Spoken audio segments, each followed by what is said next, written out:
Hey there, it's Diane Forster. Welcome to I Have Today, where we talk about the art of intentional living. And the show is all about inspiring, empowering, and educating you through life's transitions.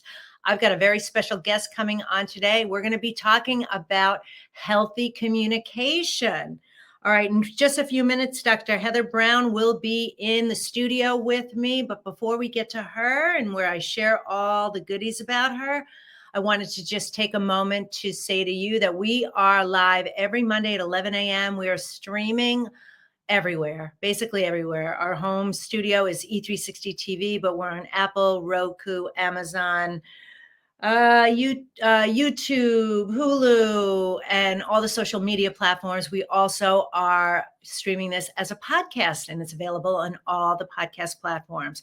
How you can find us is I Have Today with Diane Forster, or on social media, Diane Forster Official. So thank you so much. If you are here for the first time, thank you so much. It means the world to us. And if you've been here before, welcome back. Nice to see you again.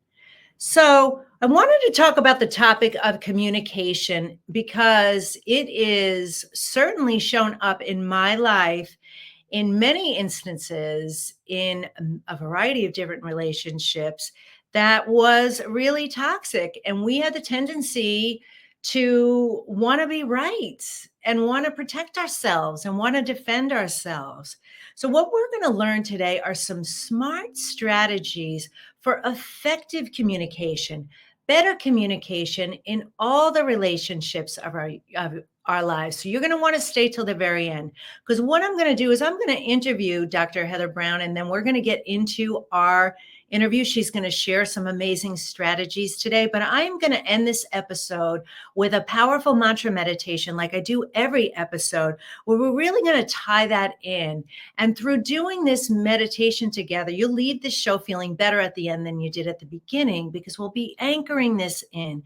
It will become a part of our soul. It will get into our mind through the reticular activating system, sink into that subconscious, and you will have reminders on how to be a better communication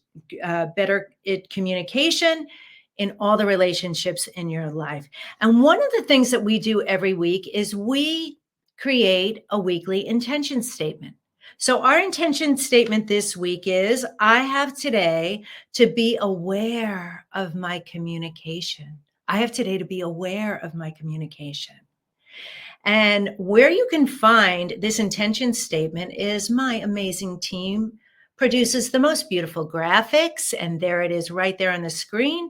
This is already living on my Instagram page at Diane Forster Official. If you go to my profile, there's a little button called intention statements. And what I want you to do with this is I want you to take a screenshot of it and use it as your phone's screensaver for the entire week, so that every time you look at your phone, you see it. See, I have one there. I got to swap out that one. This one's from last week. Anyway, every time you look at your phone, which is on average 150 times a day, if you can believe that, but it starts to become a part of you. So make sure when you're over there on Instagram, you're giving me a follow and like if you feel called to do that. So we want to be living intentionally. And so today's topic is about that and about communication. And we want to live and create more peace and harmony in our lives, have more harmonious relationships.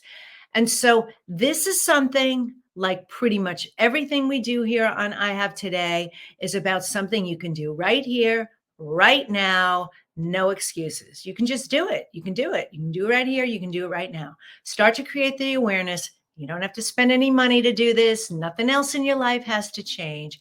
Just create the awareness and learn these strategies so that you can start implementing in your life. And then you can go, oh, wait a minute, that stuff really, really works.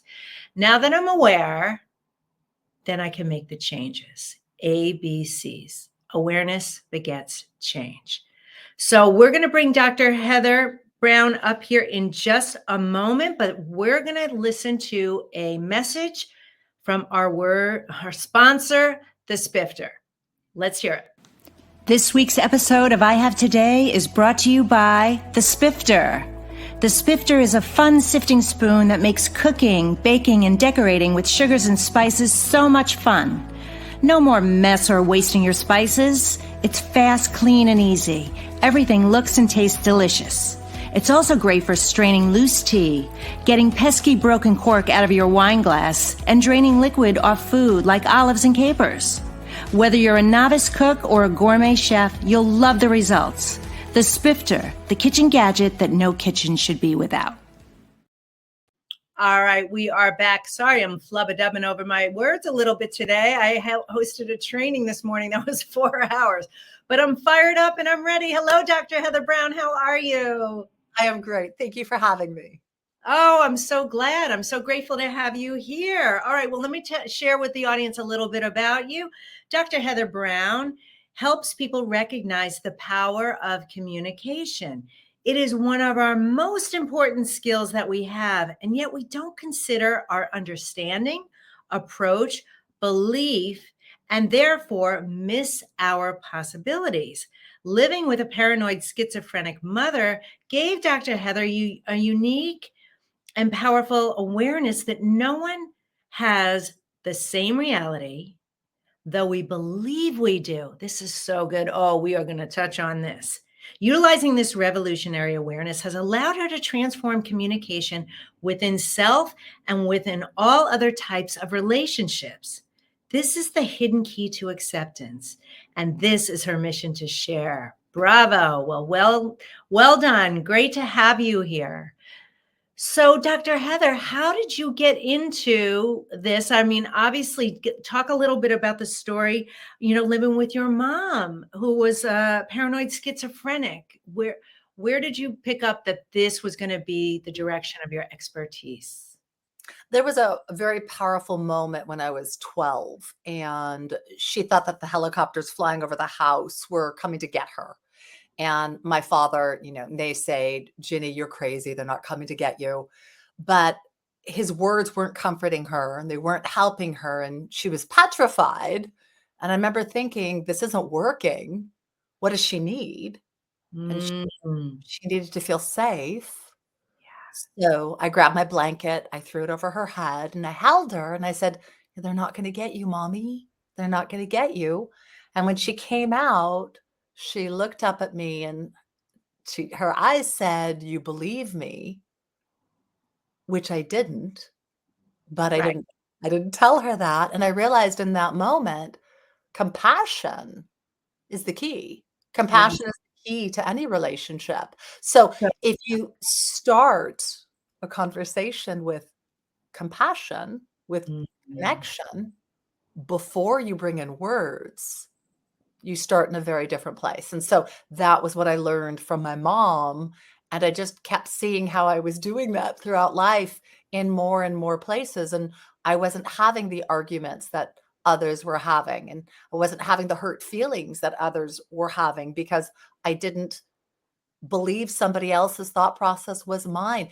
You said something in the beginning, which I want to validate so much, which is, we want to be right. And it's really important to recognize we are. I Right. am 100% right all the time in my feeling and thought for me, and Mhm. completely not for you. And when Right. you know that, it frees you up. Oh my gosh, there's so many places I could go right now. This is such an important topic because let's just talk about it. We'll get into parenting because I really want to go there. I think that's important.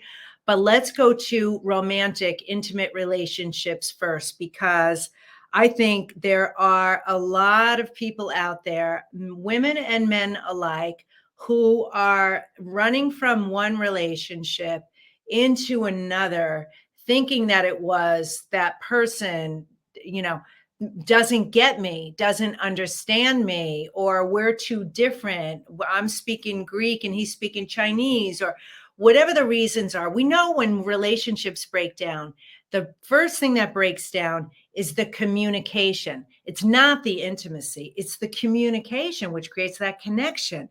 So and then what happens is these people, men and women, get into new relationships and find themselves in the same scenario where they're getting divorced multiple times and breaking up multiple times, right?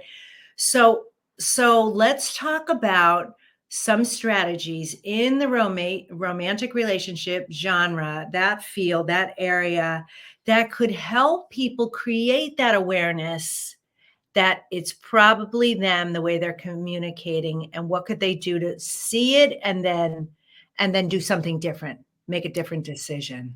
It's a great question. And if you take it back even before the communication piece, there's another part that's really important, which is it all comes down to whether you accept the other person. Yes. Do I accept you?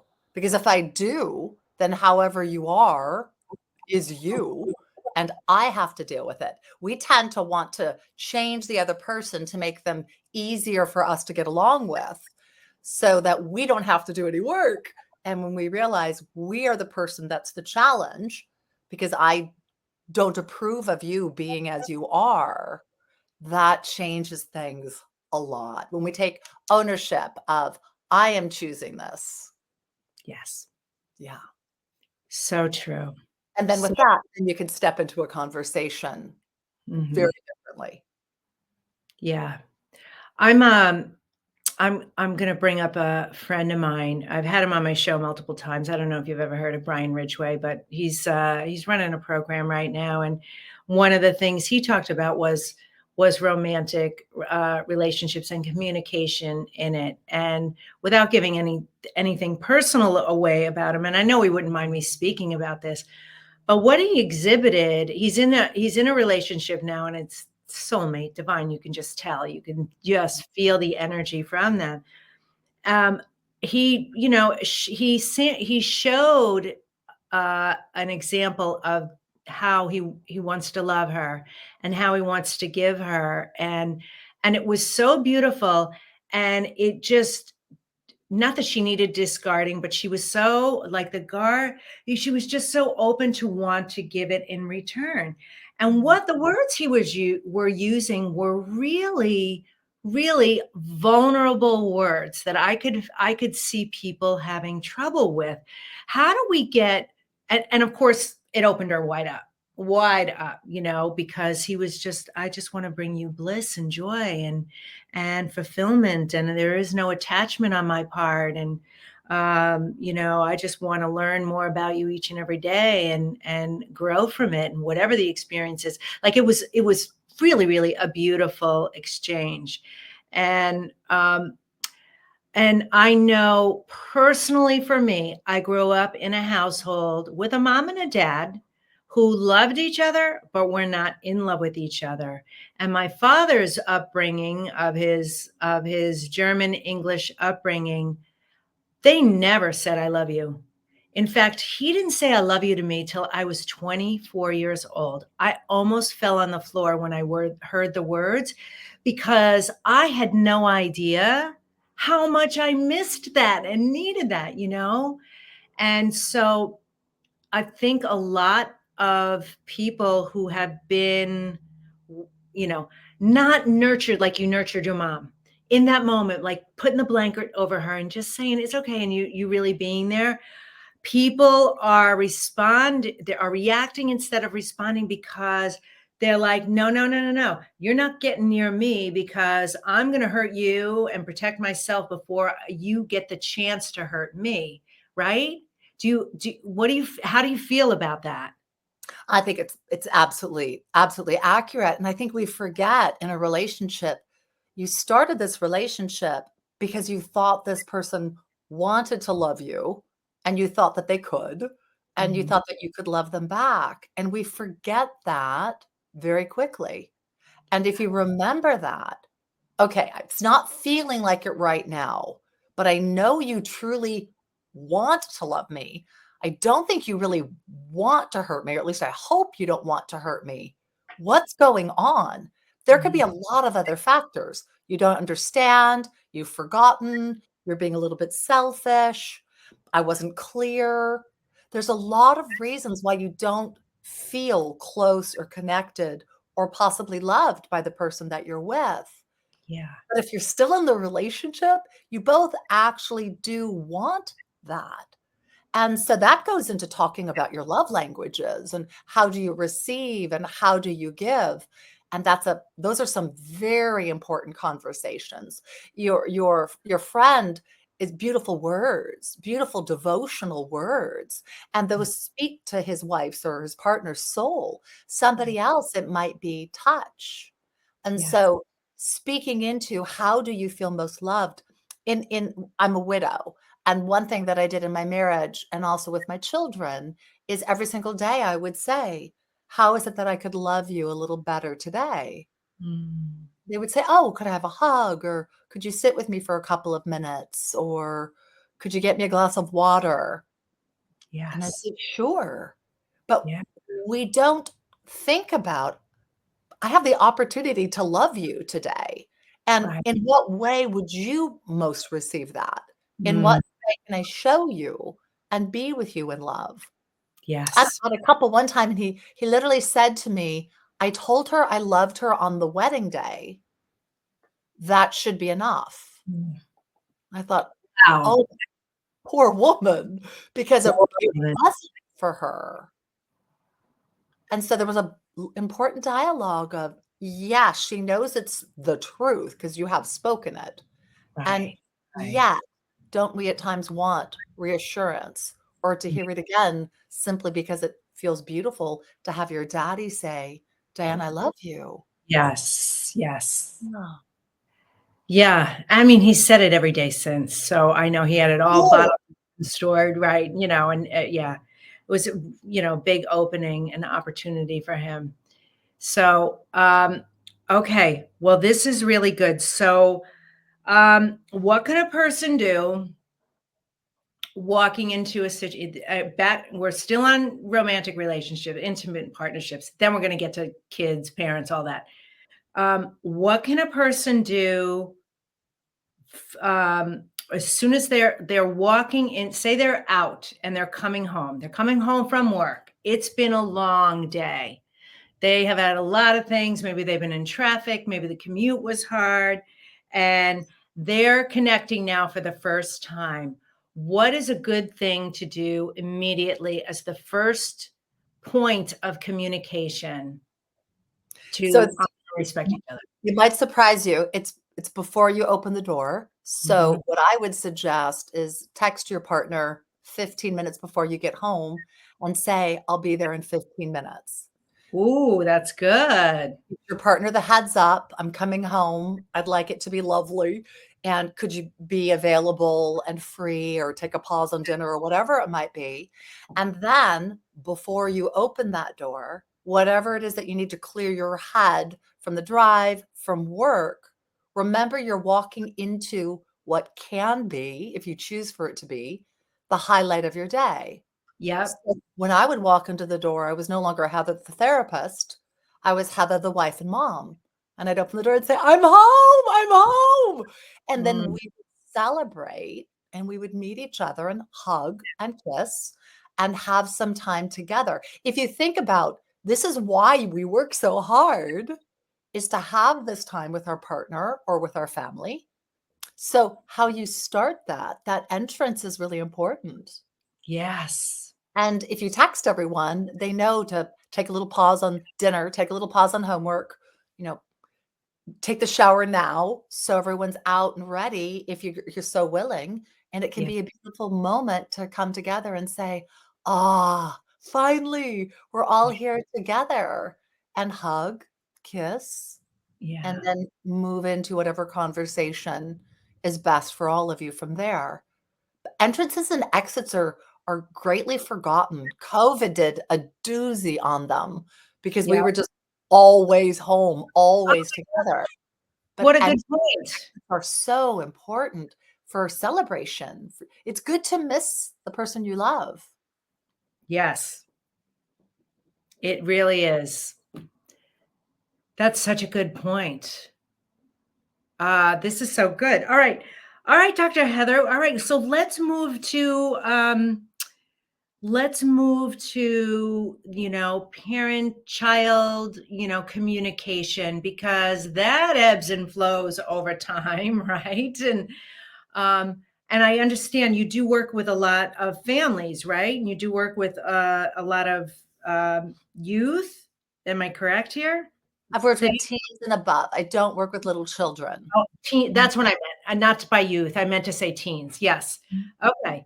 So tell me, how to navigate those years, because I remember those years and they were tough. They were really tough.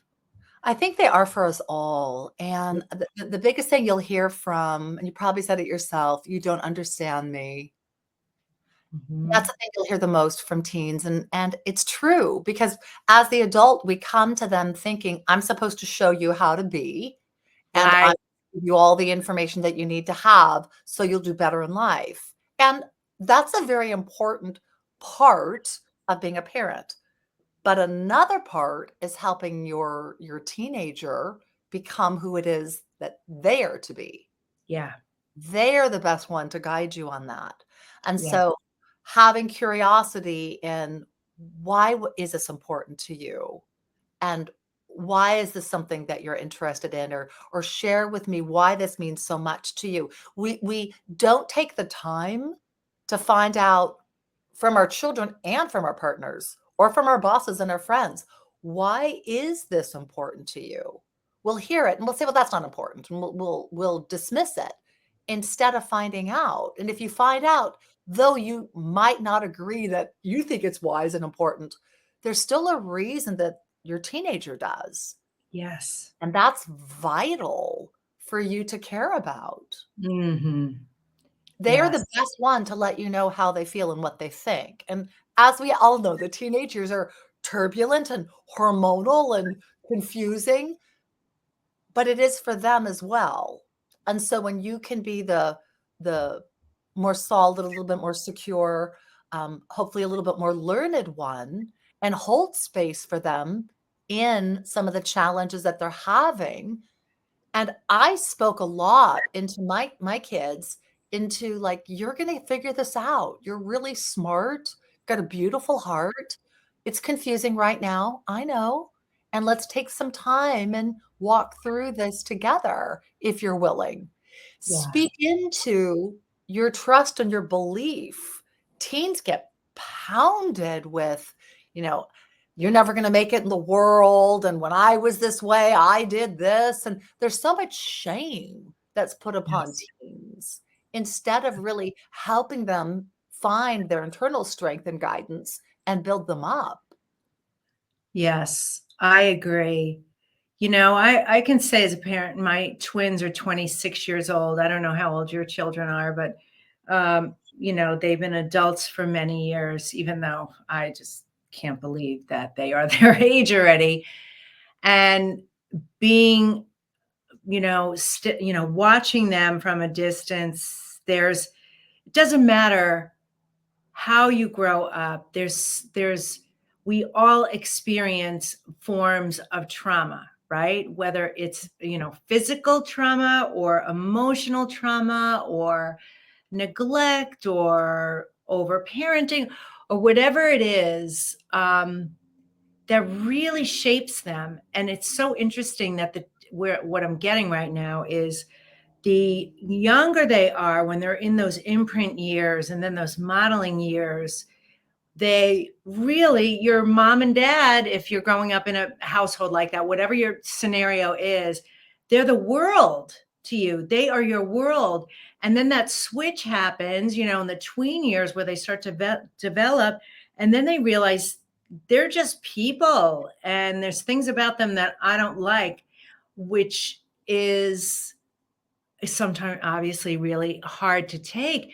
And so it's a dance that you have to learn what is safe for me to say. I know it's obviously loving, like you want to be loving and you want to be supporting, but you don't want to be too much. You want them to know that you're there, but not in a, overpowering way. Because I had two kids, same age, different sexes, but one was extremely boisterous and the other one didn't communicate at all, didn't express emotion at all.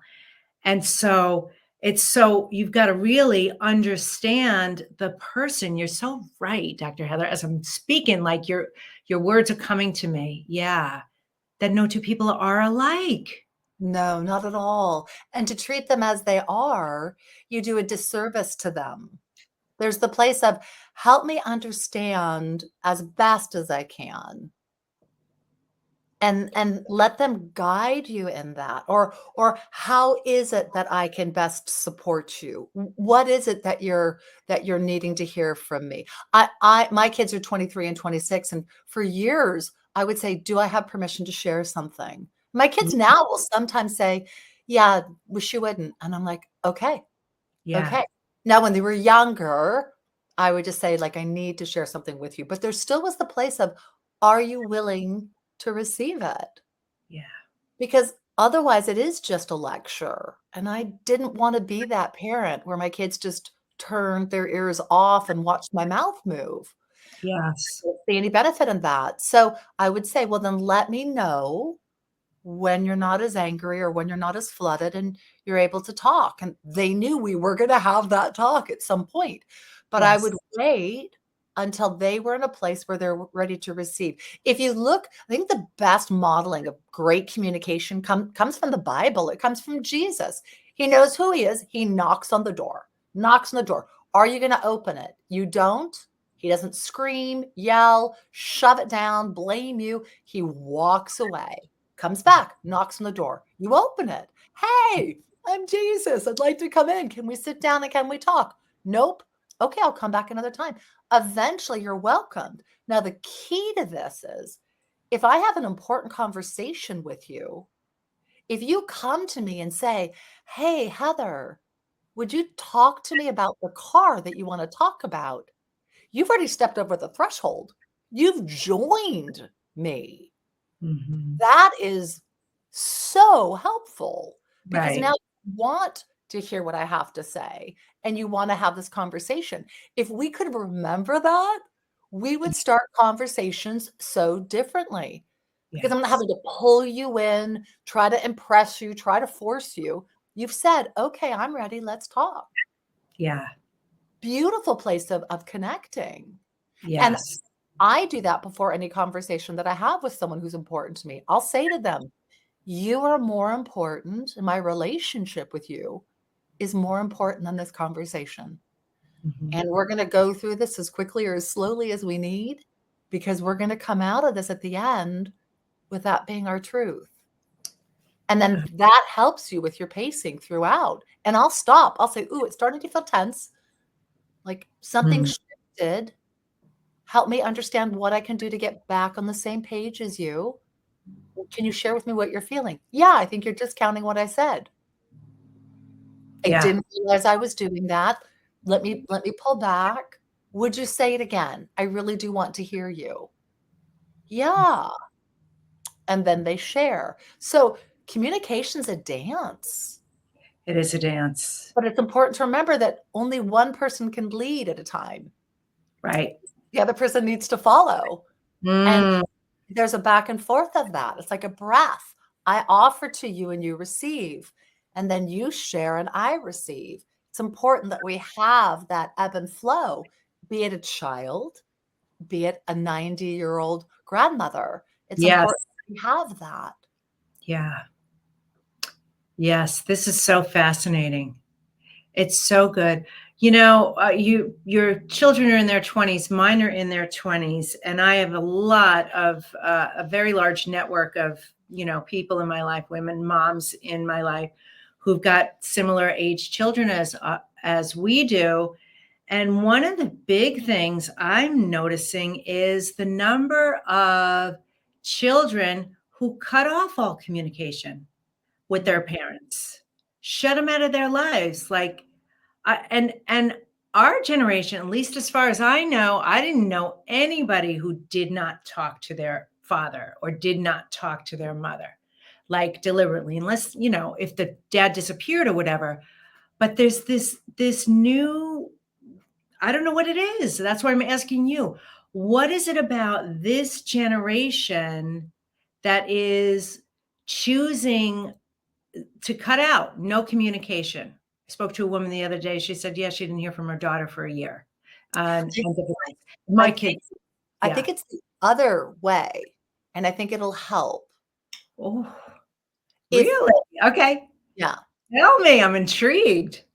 So, if I am not willing to listen and care about who you are and what you think and what you believe, if I reject it, won't tolerate it, refuse it, then I truly am the one rejecting you.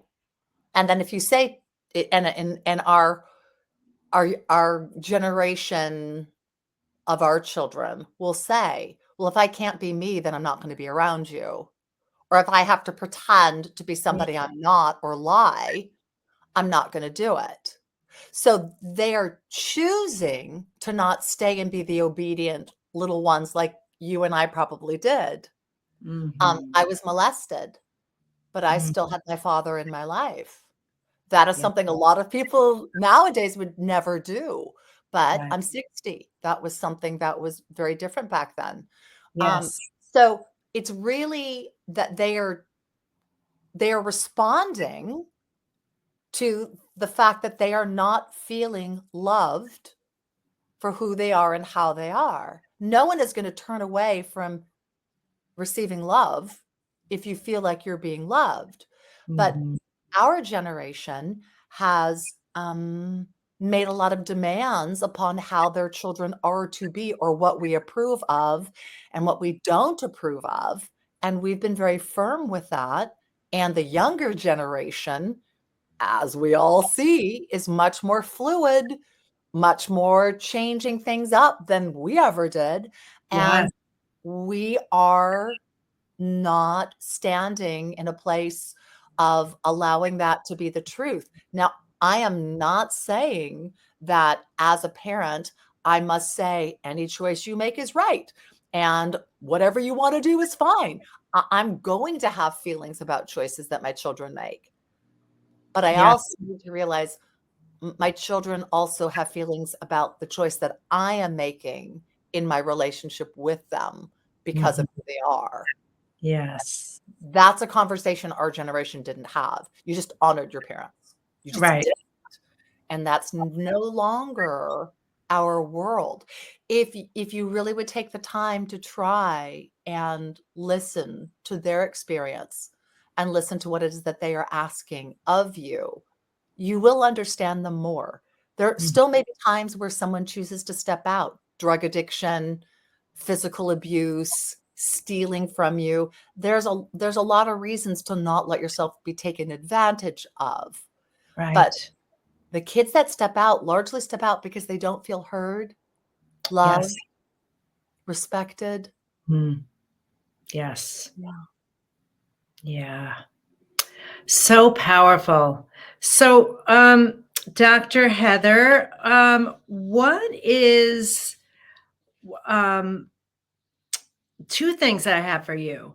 One of them is we do a segment here called the intention statements. You heard it earlier. And I ask all my guests the question, how do you live the I have today way, which is intentionally in the present moment? What would you start that statement with? I have today too. Sure. I have today to share my heart with you as openly and as freely as I'm willing to allow myself. When we give ourselves power to be who we are, then we can really move into a very different place in our communication, a very different place in our relationship. And it's a place of self honoring, which then um, supports somebody else in doing the same. Mm, well said. Beautiful. Thank you for that. Thank Welcome. you for that. And I understand that you recently did a TEDx talk. Is that correct? Good. I did it last Saturday with Mount Rubidoux. So we're waiting with fingers crossed and bated breath for when it pops up. We don't know. It depends upon How, Ted. But it was a dream to do it. and it was an incredible honor to do it. Yes. That is Yes. so beautiful. That is so beautiful. And you have a book coming out. So tell us about your book. I know it's not out yet. It is coming out. What It's in publication right now, so we're in the process. It comes from being a psychotherapist for 27 years and a couple specialist. So it's actually a book on conscious and compassionate couples communication. And I um, go through all the things I've shared and so many other beautiful, beautiful experiences I have had in my life. And then also with my clients and all the exercises I've come up with in the 27 years of doing this to really help people take it from a therapist's viewpoint, a wife's viewpoint, but also a widow's viewpoint. And yeah. it's beautiful. It's beautiful with beautiful lessons and exercises. Different, I think, than other books out there because I walk you through the exercises and we explore them together and give you more places to have dialogue with your partner about what's going on and that experience for you. What's your success rate? How many marriages have you saved or relationships have you saved with Gosh, I don't even know. I would have to go back and count everyone. If you go to my Yelp page, you'll have a really good idea. Uh, oh, I have really beautiful reviews. If someone is willing to work with me, we will have success, but we might not have success if the marriage stays together. right, Sometimes people will choose for that, and the reality is it's really the couple's success rate, not mine. right. But They that's have what I they have yeah, to do the work. People I tell people, "You will know in the first session." And they do, because I work hard, I work deeply, and I do, I do I expect that back. So if I say, "This is important for you to do, will you do it?" Then if the person says, "No, I'm not willing," then we're not gonna work together right, long. The place right. that's really hard is when there's been infidelity and you've really tried to get them through and one person just is not able to go there. Doesn't Yes, happen often, but it does happen, and there's a place to say, we really need to stop trying to do this because it's not getting better." yeah. And that's a very hard place to come, but it does happen every once in a while, Of course. sadly. Of Yeah. course it does. Of course it does. Well, your work is really beautiful. Is there any final piece of advice or that you want to share with us? Absolutely. I think we've forget the importance and the power that of this moment, and that today, if I want you to feel loved by me, that I have an opportunity to do so. If I want you to feel safer with me, I have an opportunity to do so. There is no future. There's only now. Yep. And when we really become aware of that, it takes away, I hope, a lot of our excuses to just really shift into what serves me better, what serves you better, what aligns better with a higher good, and how can we let ourselves really learn how to love ourself, our relationship, our communication so much better. When you ask those questions, the person you're speaking with is going to have answers for you, and that's gold. That's Mm, gold. that is so good. So good. Wow. All right. So, how can people find out more about you? I think we have a link to your site. Is it Dr. Heather Brown with an E.com? Oh, there it is. Dr. Heather Brown with an E.com. So, if you're listening on the podcast, that's what it is. And then we will also have this in the show notes. Yes. Yes. Well, very, very exciting. So, all right, now I guess I do have one more final question because I forgot to ask this and I love this question so much. What do you wish more people knew? That love is available to all of us Mm, all the time, and if we allow ourselves to focus on feeling it within ourselves and around us, there is no limit to it. And every situation and every person can benefit from more love. yeah. When we remember that, there's no scarcity because we create it. and we create it in any moment that we're willing to share it with somebody else. It is blessed, and I think it's the most amazing experience that we are given in this life, and to treasure it and cherish it and take really good care of it. Yes, I love that so much. Thank you. Thank you so much for coming here to I Have Today. It's really been an honor and a privilege to spend this time with you and all your beautiful work. And I'm certain we'll be in touch. And I know, well, I know we are. We follow each other. And continued success to you. Congratulations for the TED Talk and your upcoming book and the work that you're doing in the world. It's so needed. It's so Thank needed. It's an honor to be here, and listeners, I hope you enjoyed it. Oh, thank you so much. All right. You be well. Take care. Happy today. Blessings. Bye. She's just lovely. Oh my God. I hope you all were listening or watching. You were taking notes, because I took a whole bunch of notes, and we are going to go through our mantra meditation in just a couple of minutes. So stick around, and we're going to tie all this together so that you can leave here really implementing what you learned today. Because I learned that the whole thought of the experience of the kids the kids shutting out parents, this generation, was actually the other way around. Oh, wow. That just blew my mind. I love it. I love being a student of life. I'm here. I create this platform for you, and I bring the most incredible guests for you so that you can learn, grow, and expand, live to your highest, greatest, fullest potential. But selfishly, I do it for me too, because I learn and grow and expand every day too, just as much the student as I am the host. So, all right. So, what I want to share with you right now is an opportunity. If you are interested in hosting your own TV show, my coaching practice has taken a big turn in this direction. I've been helping many, many, many people launch shows just like this, their own version of a TV show, because it's been so instrumental in the growth of my business, and it's really been a game changer for me. And so now I'm helping others do it, because they have big visions and missions. They want to get their work out into the world in a really bigger way, and they just need the strategy and structure on how to do that.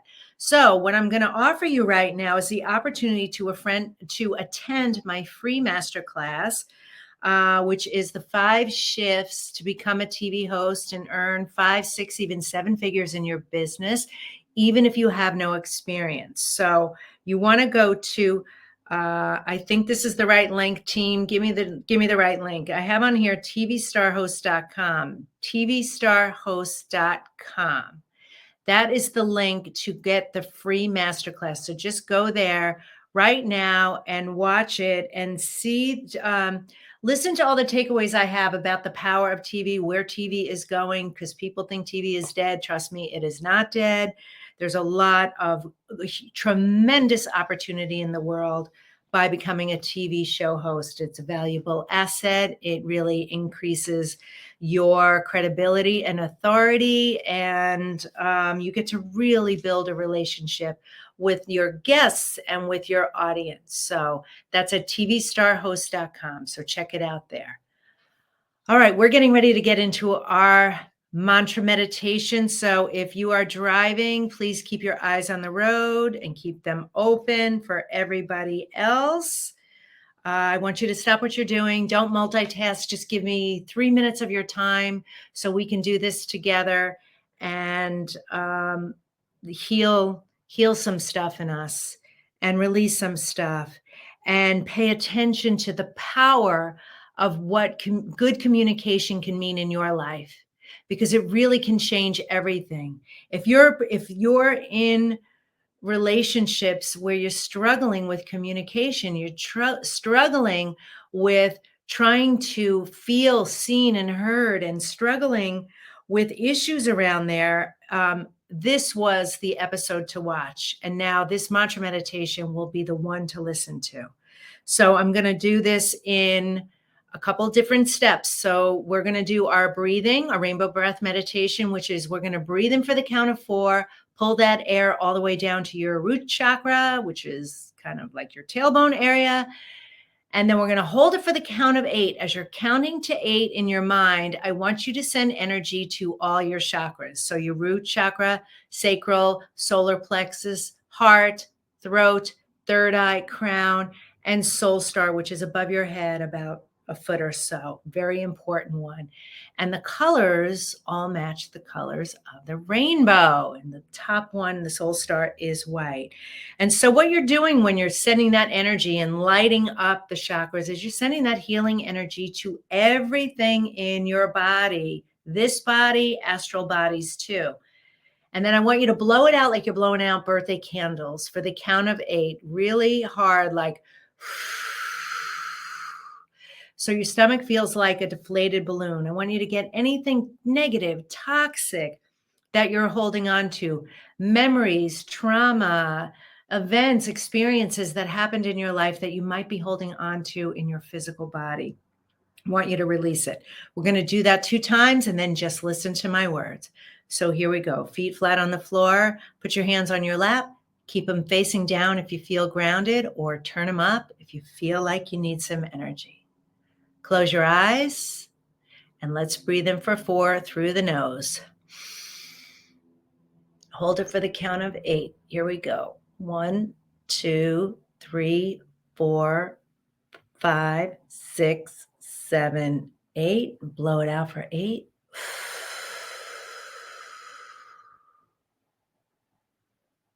Should feel really good.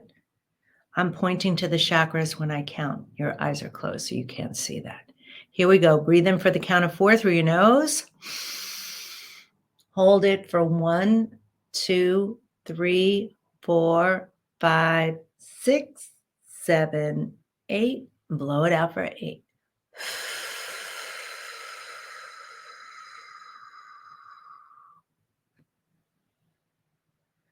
I have today to love my life. Something really good is going to happen to me today. I can feel it. Miracles big and small, I notice them all. Yes, yes, yes, thank you. I have today to be aware of my communication. There's so many lessons that I learned from this episode of I Have today, because I'm beginning to understand the power of understanding that no 2 people think alike. We just don't. We don't have the same approach or understanding or belief. So how could we possibly assume to understand what's going on with somebody else? I'm going to start implementing the texting 15 minutes before I get home practice in my life to whomever's there waiting for me. And then I'm going to walk in the door excited, saying, "Hi, I'm home," and celebrate life with hugs and kisses. Talk about the highlights of the day and walk in with that intention and attitude, because I can do that. I understand the power of entrances and exits. I'm going to utilize the skills I learned today so that my communication is open. I'm going to ask questions. Is this a good time to talk? May I have permission to say something? And really respect the other person. I'm going to own my feelings as well and communicate from that place and realize it doesn't have to be a difficult thing. I understand it's a dance and only one person can lead. I'm going to utilize the statement, "You are more important to me than this conversation." So if the other person is not in a space of speaking at that time, I'm going to respect and honor that. And what a beautiful way to say that. I'm going to hold space for when I hear you don't understand. I am absolutely going to hold space. I'm going to understand that I don't have to treat them as they are in that moment. That's just how they are in that moment, and that doesn't support them. It doesn't matter who it is. And just by hearing these words and saying these words in this moment, I can be more present and compassionate with the relationships in my life, because compassion is the key. And so it is. Thank you, thank you, thank you. I want to thank my guest, Dr. Heather Browne, for being here today. It was truly a privilege and an honor to have you on the show. Thank you for talking about the really important topic of communication. All right, this is Diane Forster. Thank you all for being here. If you like this, please give us a review, rate, star, subscribe, follow. It would mean the world to me. You can find out more about me and what I do at dianeforster.com. And I will see you next time on I Have Today. Sending you so much love. Take care. Bye-bye.